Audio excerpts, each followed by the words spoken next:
ನಮಸ್ಕಾರ ಗೆಳೆಯರೆ, ನಾವು ಇವತ್ತು ಸಾಮಾನ್ಯ ಜ್ಞಾನದ ಪ್ರಮುಖ ಪ್ರಶ್ನೋತ್ತರ ಬಗ್ಗೆ ಚರ್ಚಿಸುತ್ತಿದ್ದೇವೆ.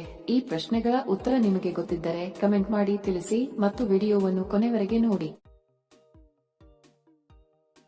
ಪ್ರಶ್ನೆ: ಪೊಟ್ಯಾಷಿಯಂನ ರಾಸಾಯನಿಕ ಚಿಹ್ನೆ ಯಾವುದು? Option AFEBCUCKDSI.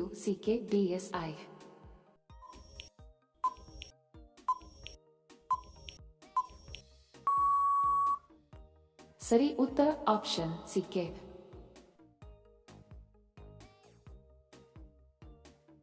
ಪ್ರಶ್ನೆ: ಕಿಂಗ್ ಆಫ್ ಪಾಪ್ ಎಂದು ಯಾರನ್ನು ಕರೆಯುತ್ತಾರೆ? Option A Rihanna, B Lady Gaga, C Beyonce, D ಮಡೋನಾ.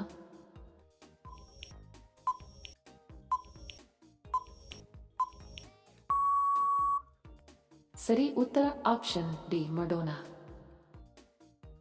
Video ಕೊನೆವರೆಗೂ ನೋಡಿದ್ದಕ್ಕೆ ತಮ್ಮೆಲ್ಲರಿಗೂ ಧನ್ಯವಾದಗಳು. ಮತ್ತೆ ಭೇಟಿ ಆಗೋಣ ಇಂಟ್ರೆಸ್ಟಿಂಗ್ ವಿಡಿಯೋದೊಂದಿಗೆ. ಅಲ್ಲಿಯವರೆಗೆ ನಮಸ್ಕಾರಗಳು. ಜೈ ಹಿಂದ್.